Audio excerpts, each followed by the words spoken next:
क्या हम सभी वस्तुओं के कर्ता हैं? यदि मैं ना होता तो मेरे परिवार का क्या होता, मेरी पत्नी का क्या होता, मेरे बच्चों का क्या होता, मेरे घर का क्या होता, मेरे समाज का क्या होता, इस देश का क्या होता।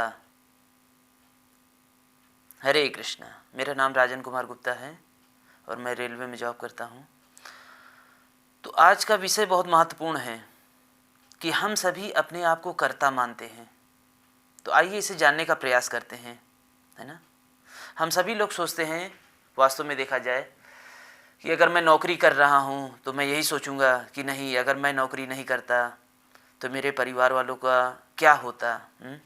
उन्हें भोजन कहाँ से मिलती, उन्हें कपड़े कहाँ से मिलते, उनकी देखभाल कौन करता। यदि मैं नहीं होता तो कैसे संसार चलता, ये देश कैसे चलता, ये परिवार कैसे चलता। तरह तरह की भावनाएं जो है लोगों के अंदर रहती है इन चीज़ों के लिए। तो क्या हम सभी वास्तव में कर्ता हैं या हम अपने आप को मान रहे हैं कर्ता? क्या हैं? जी नहीं, क्योंकि भगवत गीता में भगवान कह रहे हैं, प्रकृते क्रिय कर्माणि गुणे कर्माणि सर्वशः अहंकार विमूढ़ात्मा कर्ता अहम इति मन्यते।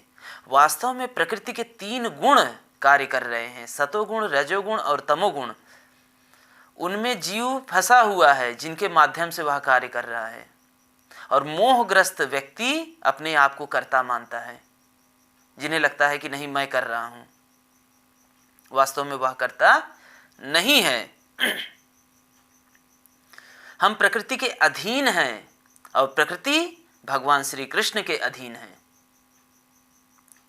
तो जब हम अपनी स्थूल शरीर और सूक्ष्म शरीर, इन दोनों को भगवान की सेवा में लगाएंगे, उनके लिए कार्य करेंगे, तब हम इन 3 गुणों से बाहर निकल पाएंगे।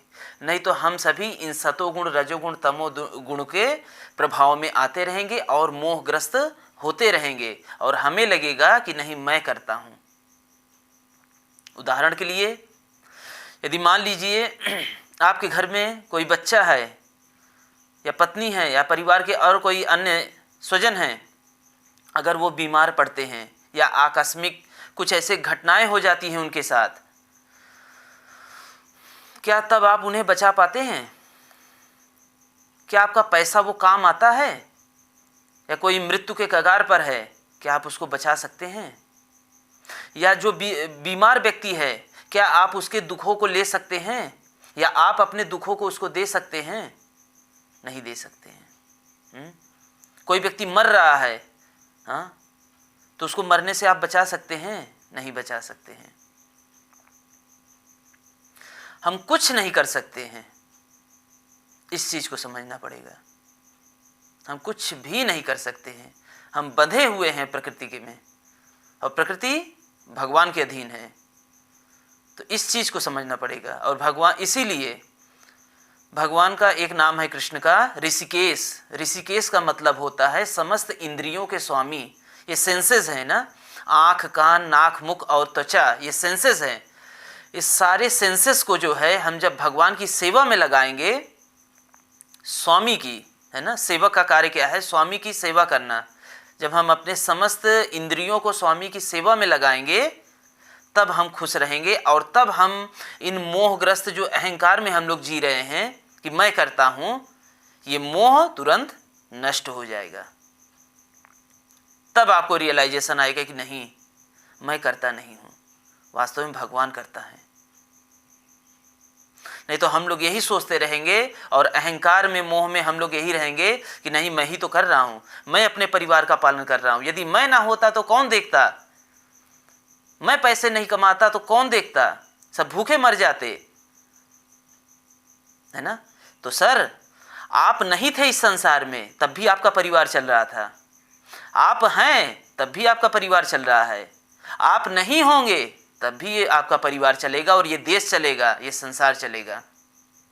आपके रहने ना रहने से कोई फर्क नहीं पड़ने वाला है।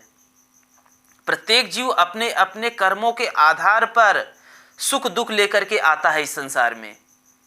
ना तो आप उनके दुख को ले सकते हैं, ना आप अपने दुख को किसी और को शेयर कर सकते हैं, दे सकते हैं। तो प्रत्येक जीव अपने अपने कर्मों के आधार पे आता है, वो सुख दुख पाता है।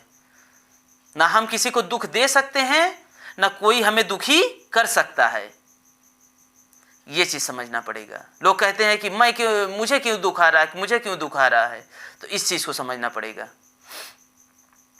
हम करता नहीं हैं। हरे कृष्णा।